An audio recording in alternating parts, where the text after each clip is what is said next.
Everything you've learned clinically does not matter if you don't know how to run a business.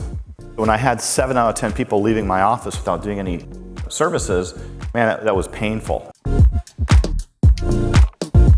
I had a 35% close rate, and that was very painful because my purpose was to help as many people as I possibly could, which I know that's probably everyone else's, intention here. I remember getting a dynamic chiropractic newspaper, and there was a goldenrod paper that fell out of it.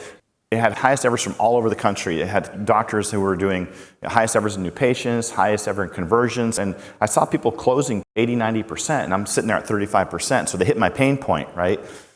So long story short, I closed my office for 10 days, and I went all in, and I went out to this training to the Business Academy headquarters, and the first course I took was on how to communicate, and I'm thinking, teach me how to communicate. It had nothing to do with the consultation, nothing to do with, the report of findings. And then they started talking about having integrity. I was like, why am I learning all this stuff? Like, I came here to learn how to close people on care, right? But in retrospect, it was the most important thing that I learned, was how to effectively communicate with people and how to assess someone's tone level. When I came back from that training, I went to like 75, 80% close rate. So my office grew from 100 visits a week to 600 visits a week in 2 years.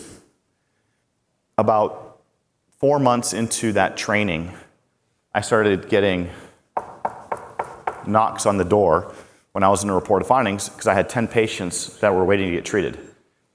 And I was like, that's a good problem. However, I had a system problem. Do you guys realize that you guys have been a business owner since the day you were born? It's called your what? Social Security number. It's a tax ID number, guys. You guys just never got the book on how to use it. And the interesting thing is how many in here spent 6 digits on their education to be a provider? How many of you have spent that much on how to be a business? A few, I know you guys have. It's a huge outpoint. Like, we are not taught on how to be a business. And in essence, the organization is the most important part of your business, is how to organize and how to put systems in and how to buy time, which is hire employees and having employees trained to be successful. So prior to the Business Academy, I never took time off. I never took a week vacation. My first 10 years in practice, I never took a vacation. I just love treating patients. However, I found myself being in the office thinking about being on vacation. And then when I was gone on those 4-day trips, guess what I was thinking about? I was thinking about the office. I was never present time, ever. And my family suffered for that. I hired an executive director, and I thought, I'm free. I'm going to go to the Keys. I left, and I went to the Keys. 3 months into my sabbatical, I had a $50,000 loss in 1 month, and I was like, what just happened? And so I immediately get on a flight back to Denver, and I start to do an investigation. I go into the billing department, and I just start looking through drawers. For some reason, I looked over at the shred-it bin, and I was like, I started looking for the keys. I started looking in the drawers. I found the keys for the shred-it bin. And this is after hours. Everyone's gone. And I open up the shred-it bin, and I start going through papers that are to be shredded. And guess what I found? Some of you guys have heard this story. I found checks. I found insurance checks, Medicare checks, in the shred-it bin. And I was like, if anyone would have been there with me, they probably would have saw a ghost because I was white. Like, all the blood drained from me. And immediately, the next day, guess how many of those billers were employees? Because no one was going to say, it was me who threw the check away. I fired all 4 of them. And guess who went into the billing department for 10 weeks? This guy. I went back in, and then I fired my executive director. Half my staff I fired immediately. In a day. Some of you guys got to make some decisions on who's on your team. Are they working for you or are they working against you? And are you managing them via statistics? Because every single one person in your office has a valuable final product that you're paying them to do. Valuable meaning it's exchangeable. They're exchanging with you. And you're giving them a check to do that, right? When I first started my practice, I was seeing patients Monday, Wednesday, Friday, and I was doing everything else on that org board Tuesday, Thursday, Saturday, and Sunday. You are 3 people in one when you start a business. You are the founder and the dreamer, you are the manager or the executive, and you're the technician treating patients, right? You cannot scale a business if you continue to wear all 3 hats. What happens in essence is you get stuck.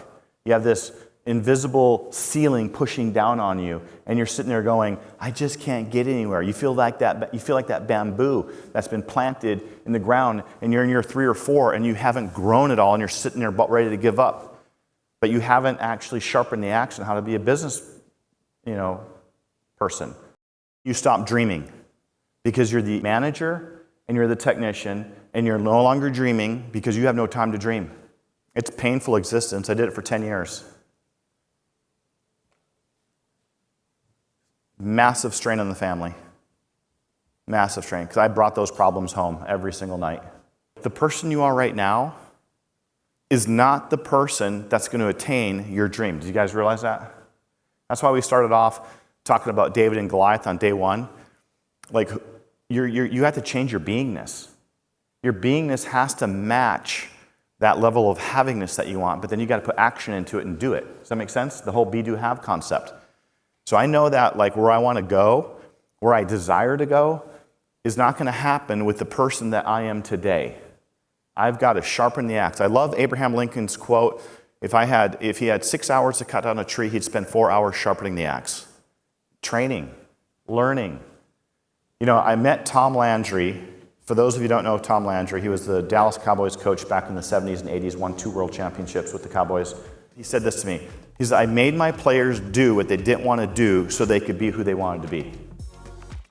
Some of us have got to do things that we don't want to do so we can be who we want to be. Would you guys agree with that? You have to confront those things. You get comfortable being uncomfortable. I've hired consultants before for $25,000 a pop because they knew something I didn't know. And I know the most successful people in this room have done the same. The greatest investment you guys will ever make is in yourself. It's not the stock market, it's not crypto. I've never lost money when I've invested in myself because I've taken the responsibility to implement what I've learned.